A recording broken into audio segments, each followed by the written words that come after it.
When you think of the FBI, you may think of an armed man in a suit conducting investigations, but the number of female agents in the Bureau is growing. And there are even more women working behind the scenes to keep the office running.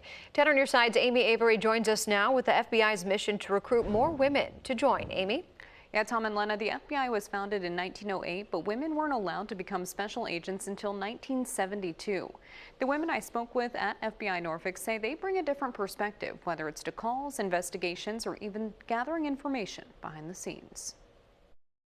I just think we bring a different perspective and we can come at it from a different angle sometimes. Special Agent Stacy Sullivan manages a violent crimes task force for FBI Norfolk, handling cases involving crimes against children, human trafficking, and even managing the SWAT and evidence response teams. Sullivan was one of 9 women in her Quantico class of 50. We had a strong group of women with all different types of backgrounds. Some were former military, some were prior law enforcement.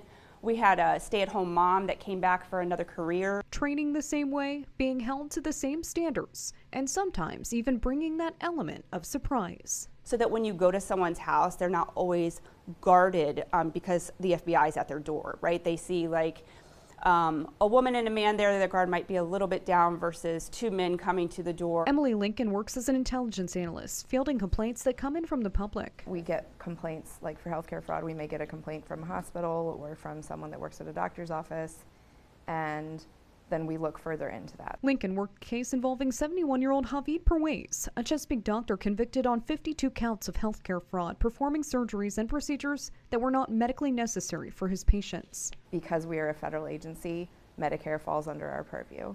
So I reviewed all the billing for that doctor to look for anomalies, which could indicate potential fraud. Lincoln doesn't carry a badge and a gun like the agents do, but instead figures out who they should be looking at.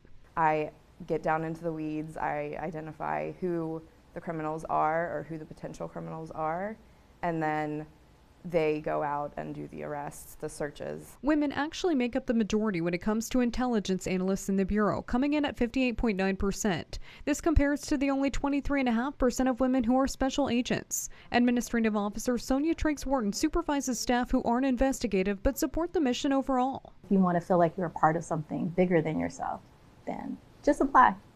I got in at 18 with a high school diploma.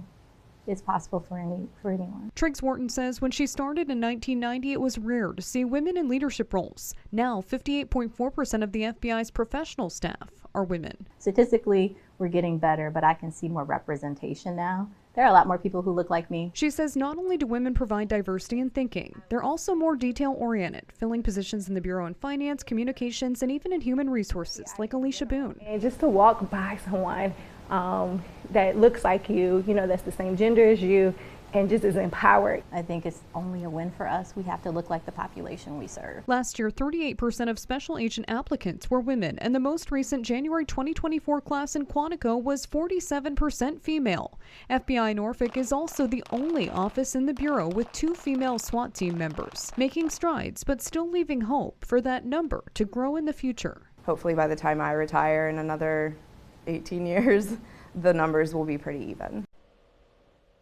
Now, FBI Norfolk is hosting a diverse special agent recruitment event in May that they're encouraging women to attend. Interested candidates can apply to go to that event as well as other jobs on fbijobs.gov. Amy Avery, 10 on your side.